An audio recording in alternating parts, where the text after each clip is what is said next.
Let's dive into pillar six. Pillar number six is invest in deals. Now that you learn how to increase your average sales price, learn to increase your average commission, you learn how to increase your commitment levels and the levels of standards, you're increasing your referral network. Number next is taking that money in the deals you're closing and invest in some deals, because my mantra, I've been saying this for a while, I've been telling it to my teams, we sell to buy real estate. We don't sell until we die. We sell to buy, not sell until you die. Because it's important to note that when you're looking at investing in deals, active income will make you rich, but creating equity will create wealth. Active income makes you rich, but equity creates wealth. So if you want to become wealthy over a long period of time, so you can be like John and help a lot of amazing people along the way, right? And create wells in Africa. I mean, just this guy's changing the freaking world one person at a time. And it's amazing. So if you want to do more good like that, creating more wealth for yourself and for those around you is going to be one way to get there.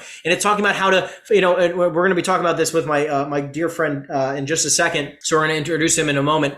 But talking about these things, right? Because it can be this simple. Finding a great buyer and operator, which is you find a great buyer while you're doing your prospecting calls. We just talked about this, right? You're making your prospecting calls. And what happens here is that you're going to, along the way, find a few fantastic people to partner with.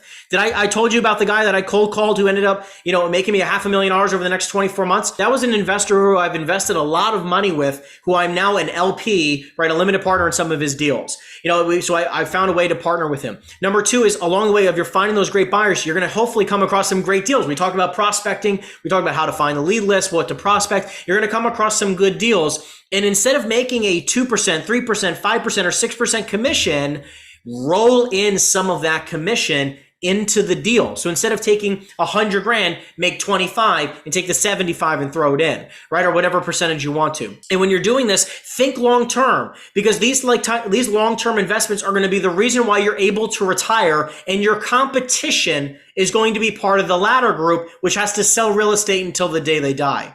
You guys all see these real estate agents that are 60, 70, and 80 years old? You guys see these people, right, with the business card still, and they got the freaking name tag and all that shit? If you are 60, 70, or 80 years old, and you're not selling real estate because you just love the industry, but because you have to, you did something wrong. And I'm here to share with you, over a few year period of time, if you look at number 5 here, if you do one deal a year, you roll commission into one deal a year, for the next 10 years, it's nearly a guaranteed way to retire, or at least have the option to. Who here would like to make a lot more passive income? Is it just me? Yeah, I think all of us would. And it starts with just learning about how to invest in deals. So without any further ado, I wanted to have some time here. I want to introduce my friend David Weinstein. He's not only a top commercial lender, has his own a commercial real estate brokerage company.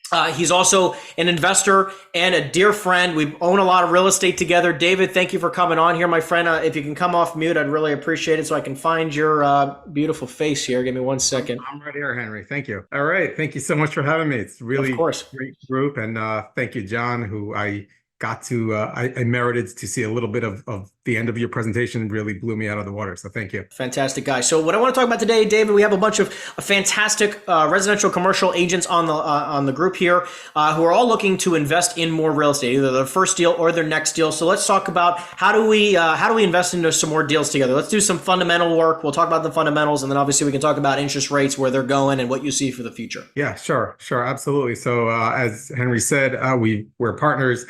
Currently, we're good friends, know each other for many years. I'm coming out of the hedge fund world, ran a lending hedge fund, about $150 million fund. I learned a lot of what not to do and a lot of what to do. So we're going to talk a little bit about that today. One very important thing is like Henry said, you need to decide if you want to become rich or wealthy.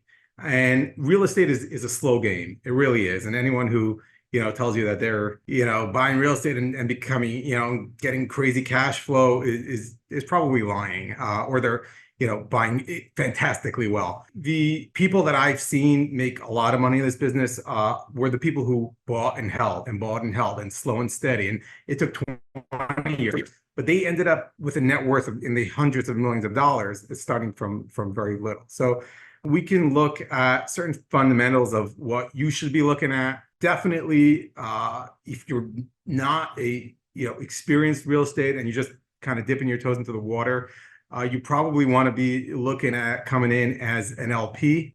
Henry, is everybody here familiar with the LP-GP structure? Or should Let's talk. Let's talk about that just quickly, because I want to share with you guys. For those of you who want to invest in real estate, some of you might become something called an LP. Obviously, David can go more into that, because this is like just talking about like where you don't actually have to manage the deal at all, right? I don't like managing. David and I don't like managing our own deals. We to talk about this all the time, but becoming an LP can be a safer, simpler route for the large majority of individuals. So go ahead and you can dive into that. Yeah, sure. So let's start with that. GP stands for general partner. LP stands for limited partner. Okay. And those are technical legal terms that you'll find on operating agreements, which are essentially the contracts between an investor and a real estate syndicator as far as ownership and equity splits and so on. The job of general partner is to find the property, to vet it, to do all of the due diligence, to manage or hire management, to find financing, to close, and to make sure that the continued operation is a success, right? So that means bringing up, the value of the property, dealing with the rentals, dealing with problems, and so on. So they're essentially the hands-on day-to-day manager. The job of the LP is essentially to bring cash. All right, that's it. That's it. You bring your money and you go to sleep. And if you partnered with a good GP, who's also sometimes referred to as an operator, all right, if you partner with a good operator, you basically just get dividends. It's kind of like investing in the stock market. You buy Apple stock. You don't have to be busy with their new product development. That's not your business. So that's essentially the same thing. I recommend getting into the market as an LP. Reading the deals, talking to the GP. Usually they will give you the time of day when they're looking to raise capital. If they don't, you may have some questions as to their capabilities, but essentially you may want to learn by asking questions, but not by actively managing. There are just so many pitfalls along the way that you can avoid by learning on somebody else's experience. So that would be kind of my recommendation. Yeah. And I think that we've talked about this where guys, think about it. Let's just say you're doing a $2 million deal and you can make even 1%, right? Or even, 2%, like a simple commission that's very easy to get, even if hypothetically you're doing it with another broker. So I'm saying this is a simple, easy commission, a 2% deal on a $2 million property. That's $40,000. Some of you might be in a financial position where maybe you don't need 40 grand, but you desperately need like 10 grand right now to pay your bills. So what you can do is that you can take 10 or 15K and then roll in $25,000 in commissions into the deal, where now that 25,000 can start earning a preferential return, which we'll talk about in just a second. And on top of that, you can earn equity in this deal, which maybe turns into, instead of 25K, into 30K, 40K, 50K, $100,000 over a 5 or 10 year period of time, while you're still earning the cash flow in the meantime, especially if you really believe in the deal. Right. So, David, I'd love to talk about some key things like interest rates and walking through the next steps of like underwriting a deal. How do I know I have a good deal? So that's a very obviously important fundamental thing. You got to make sure you're buying a good deal and you're not just buying anything. Number one key, and we can, Henry, do you I have your spread. I have your spreadsheet if you want me to. All right, let's pull up the spreadsheet and I'll try to play with it from here, see if that works. All right. So if you head over to the tab called Rent Roll, scroll down, you'll see, and this is just a sample I just wrote up, so you'll have, various unit counts, and you'll have a tenant in there, you'll have lease type, is this commercial, is this residential, is this triple net, or, whatever the case is. But what's important for us is to look at the rent, right? So you have your monthly rent is $1,000, again, using super simple numbers, $12,000 a year, carries down to $72,000 gross. Okay, that's your gross income, simple calculation. Now, if you jump back to the loan underwriting page, you're going to, okay, now let's take it from the top. Your 72,000 rent roll carries over to your rental income, right? That is your gross number that theoretically comes in every month. And then we go for a collection of vacancies. So every loan, you got to put in a vacancy factor. 5% is standard for residential. Commercial gets higher. Office right now, they're underwriting at 20 to 30% vacancy. But you got to put in a vacancy factor, which is insane. Which is right? insane. And office is is really rough right now for that reason. This vacancy factor, you might say, well, the building is full. I'm buying a full building. Why do I need to put in a vacancy? It's at 100% occupancy. The answer is because you're not looking at this year. You're looking at your entire future. Okay, your entire future ownership of this building. Tenants will leave. There's going to be a turnover. There are going to be months where you don't have a tenant, so you might have 1 month of unit 1 being vacant. You might have 1 month of unit 3 being vacant. Overall, the standard universal language understood by banks, understood by buyers is 5% vacancy unless the market demands differently. If you're going to, get into nitty gritty, some areas you'll have lower vacancy, some areas you'll have higher vacancies. This is kind of a good middle of the road number. So what this does is you knock off $3,600 in gross rent due to vacancy. What you can actually expect is $68,400 in effective gross income. All right. And a lot of people, especially when you're new at this business, will try to slip this one by on you. They'll be like, yeah, it's 100% occupied and this is the income and this is a great deal. You always got to put that in yourself.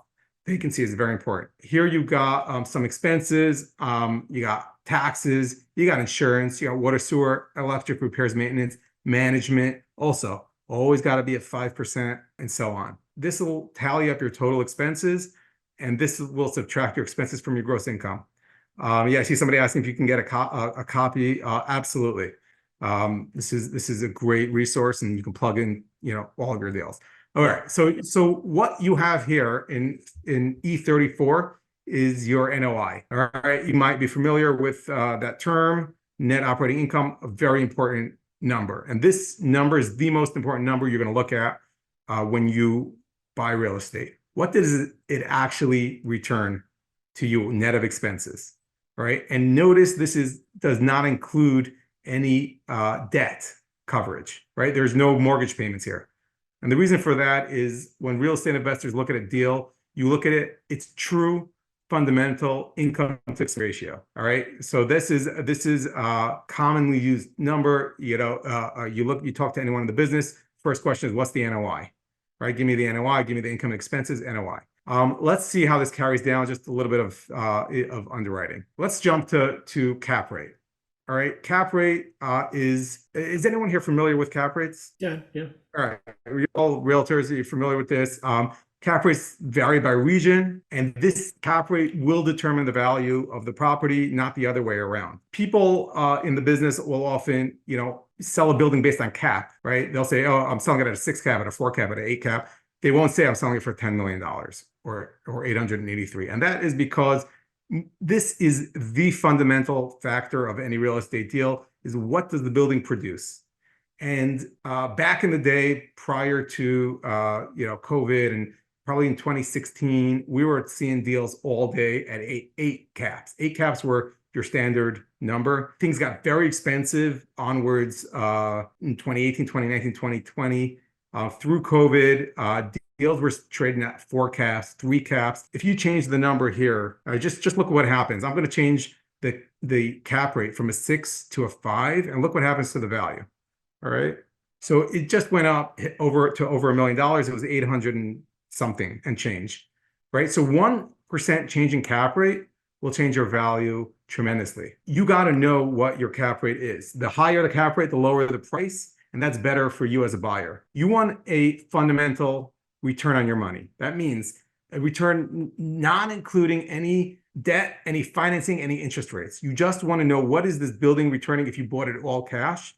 And that is your cap rate. That means you're going to get 5% a year. If you pay $1,059,600, you're going to get 5% a year on your $1,059,600. If you paid for the building, pop it up to an 8 cap, if you pass the price, you would be getting 8% return on your money. The relationship between the value and cap rate is key. You want to buy high cap rates. What happened was, let's jump into rates a little bit, and then I'll cover some of the other factors here. What happened was, as rates drop, your monthly payment here. Let's play it out. Here we have a 7% interest rate, right? So I have 7% interest rate, 30-year AM. Your monthly payment on a building, assuming you're getting a 75% loan, $500,000 loan amount, you're looking at paying $3,300 a month, 40 grand a year. Now let's just look at what happens if your rate goes to 3%. All right. Keep your eye on the annual PNI. Let's change your rate to 3%. And that goes into $25,000 a year. So your monthly payment just went down significantly. What happened was when rates were 2 and 3 and 4%, is you said, hey, I can pay much more for this building. I mean, look, heck, I'm only paying 25 grand a year and I'm making 52 grand a year. Let me pay more. Let me pay $1 million for this building or 800 grand for this building. Let me pay more because I can afford it. Now, that is the biggest pitfall that anyone can fall into, is ignoring your cap rate and looking at your monthly payment. You're buying a fundamentally low return on your money. You're just getting tricked into buying it because you're getting cheap leverage. What happens is commercial real estate financing typically lasts 5 years or 10 years, depending on your payment structure, and then you get a balloon payment. It gets reset. Even if you have a fixed rate, it gets reset. If you reset, if you went into this let's assume a story here, okay? You bought this in 2019 or 2020 during COVID. You were getting cheap rates, 3% rates. You said, hey, it's worth it to pay $1 million for this building because I'm still netting 12, 13 grand a year on my investment. I'll get 75%. I'll get 800 grand. I'll put in 200 grand. 12 grand, not bad. It's over 10%. What happens is you got to refi now, right? 3, 4, 5 years later, you got to refi next year. Your rate's going to be 7%. And now you are paying $63,000 a year and you're only netting 52, or maybe you increase rent a little bit. You're barely covering your mortgage payment. You're losing money. Very important. Keep your eye on the ball. This is the ball. Cap rate is the ball. And you got I would say, if you're going into a deal, look for 8 cap or higher. That's kind of my personal comfort zone. And that's kind of the average fundamental rate that we've seen in this country for 40 or 50 years. And by the way, real quick, just want to mention, he was mentioning like all the people who had purchased properties at low caps who are now going into trouble. This is all the news that you're hearing about, right? Of all the trillions of dollars of loans that are coming due and the people that are going to come into trouble, financial turmoil, because when they're refinancing on their loans, they're underwater. This is exactly what this means, just on the grand scheme of things, right? The grand scale of much larger and larger deals nationally, internationally, right? So this is the piece to pay attention to. Now, David, let's do 2 things real quick. Let's talk about the debt coverage ratio. Like if you're looking at a deal, because I know you mentioned 8% cap rates. We're all going to look for 8% cap rates or better on your deals. I think that's incredibly smart. Let's just talk about quickly the debt coverage ratio and the yield, and then we can talk about some next steps like interest rates, about where they're headed. This section right over here is the bank underwriting, right? Very general bank underwriting. They got the interest rate, they got the amortization schedule, you got your payments monthly and annual, and then you've got your debt coverage ratio. Debt coverage ratio, what is your annual payment to your annual NOI, or your monthly payment to your monthly NOI? Your net operating income is currently 1.34 times, or 134% of your annual PNI. Why is that important? Well, that's important because banks want you to have a little bit of cushion. They don't want your NOI to equal your monthly payment, because if taxes go up or you got some extra expense, you're underwater. So they want to have the cushion. Let's talk about what standard banks want on a multifamily building. Your standard multifamily underwrites at a 30-year amortization schedule. Now, this is not a 30-year loan.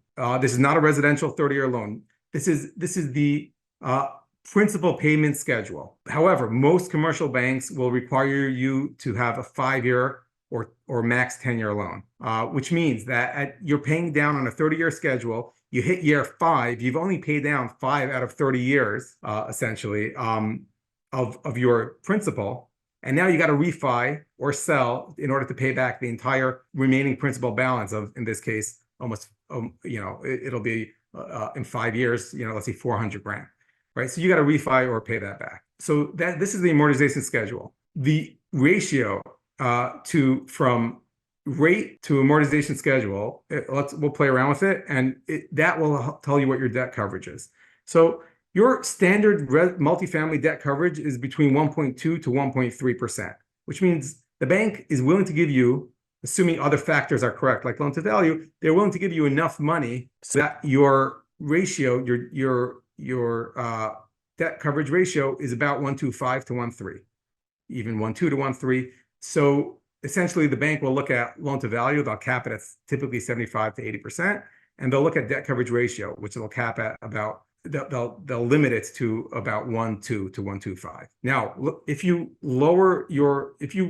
set your amortization schedule to, let's say, shorter term, 25 years, right? Which is very typical, by the way, for every other commercial type of asset class, right? It's extremely typical, and and we don't have time here to get into the nitty gritty on the types of loans and the types of banks, but very typical, you're looking at a 25 year. If you get 25 years, that means essentially you're paying off the principal more quickly, right? Instead of over 30 years, you're now doing it over 25 years, which means every year you're paying more principal, which means your monthly and annual payments are higher, which means your ratio of debt, of payments to operating income is worse, is lower, right? So you're only at 1.18. This would not pass. So you would have to lower the loan amount, in this case, to 75% to get you above that limit. So amortization schedule is important because it increases your monthly payments. Now your interest isn't going up, but your monthly payment is going up. It's principal. The other thing is obviously interest. If interest goes down to, well, now only at 1.68, you're in a great place. And assuming everything else is okay, you can get much more money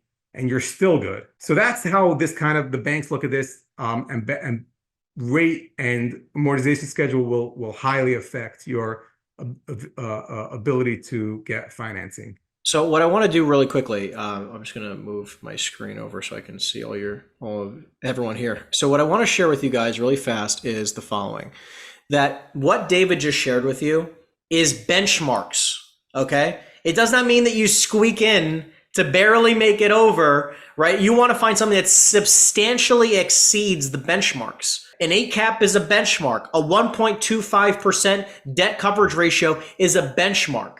Debt yield, like he had mentioned briefly, was, 6, 7, 8% is a benchmark. Getting it, like all these things are benchmarks. So like what I want you to try to do is try to find the deals. Like if you really want to make a lot of money in this industry, it's not about listings being the name of the game. It's about finding unbelievable deals, because the person who has the most good deals will always make the most money. If you are a deal sourcing machine, right, and you have an unbelievable amount of good deals coming your way, you now have choice, right, of how I want to get paid on this deal. It is so easy. David, how easy is it for a bank to give a loan on a property where you have a 1.5 or 1.6% DSCR ratio? How much easier is that? It is easy. I mean, the banks will be dying for this deal. They'll be fighting over it. They'll be lowering their own interest rates. You can get better interest rates if the deal is good, because banks internally have their own portfolio underwriting that they have to make sure that between all of their loans that are out,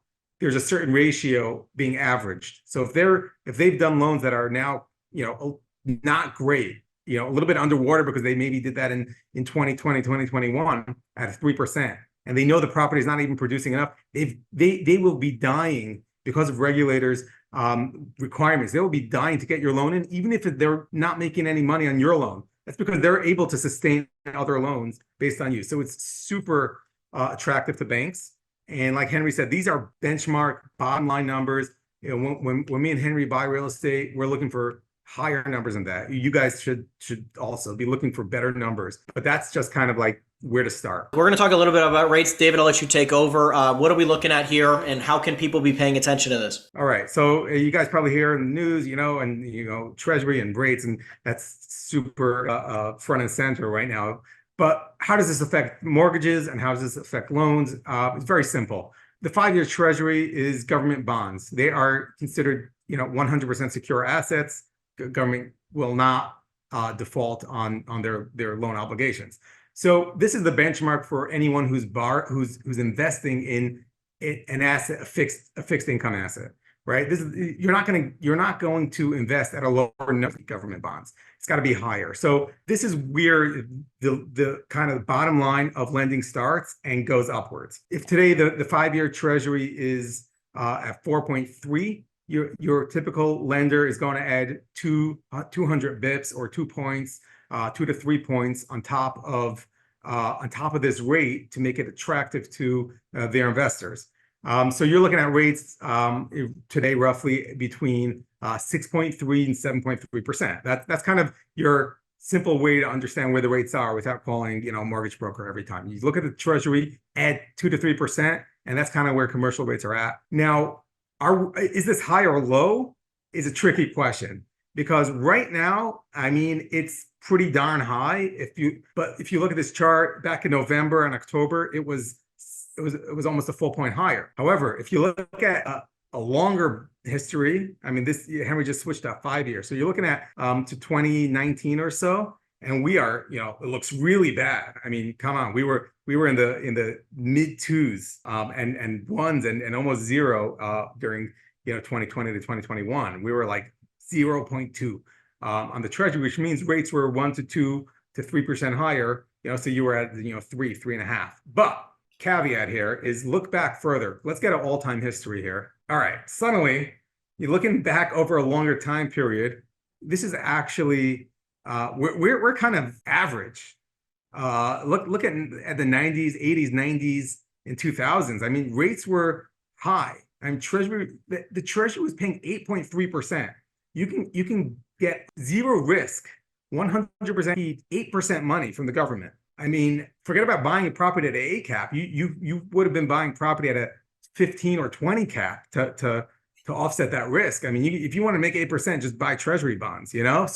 So we are actually not in a terrible place in terms of market averages. The reason why people are complaining a lot is because they bought properties when rates were 2 and 3%, and now their property is worth less than when they bought it. But if you're getting into the market now, you're actually in a good place. Probably over the next 24 to 48 months, you're going to see a drop in pricing. I imagine it's going to have to get that way just because it doesn't make sense to pay high rates and high prices. It made sense when rates were low. It didn't make sense, but kind of people were fooled into it, like I showed you before, because of the monthly payments were easy and affordable. But once you're getting to higher rates, the prices are going to have to drop. Now is a good time to really start looking.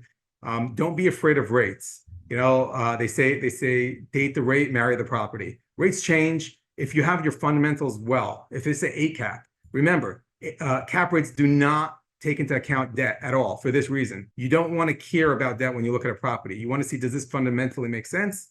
And then go for it. Let's go to Luke's question. He has, what is your take on buying a lower in place cap rate if tenants are on short-term leases and have significant, they can at significantly below market rents? Yeah, so that's a great question, and I wish I had time to jump into this. This is probably a full hour to cover, but the short answer is yes. What you're talking about is a value-add property. Value-add properties, you got to look at the end value, the end game. If you have a way to turn around a property, and then you should be underwriting to the end value. That might be, getting tenants out and increasing rents. Underwrite to the higher rents, assuming that you can execute. That might be constructing a building, right? That might be any sort of value add, adding a floor, whatever you can do to add value. Underwrites to the end value and then work backwards and see if it's worth your time and money. Besides that, we were talking about the debt service coverage ratio. You said right now banks are looking at around 1.25 to 1.3 for just about any kind of property. So yeah, so absolutely depends on the property, the asset class. So multifamilies, typically you'll be able to do 1.2 debt service coverage ratio to 1.25, depending if you're going agency or private community bank.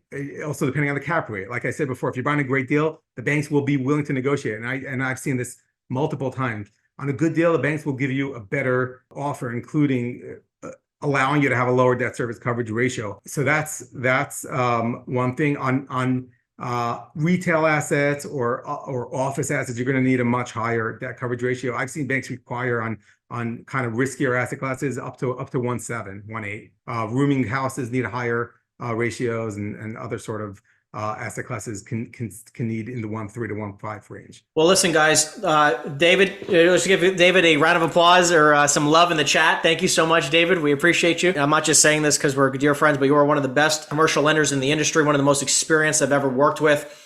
For those of you guys who have any clients that would like to, have just another set of eyes on their deals, David can be a fantastic asset for you guys. So if you can, David, drop your information in the chat, and I hope you guys reach out to him. He'll take great care of you. Lou, thank you so much, guys, and for listening. And Henry, of course, old buddy and a good friend and good hands. And yeah, any questions, feel free to reach out. I'm going to drop my own personal email. Shoot me an email. I'll try to answer as quickly as possible. Feel free to ask anything. And I mean that.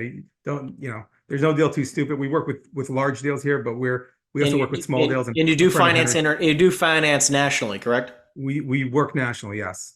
Beautiful.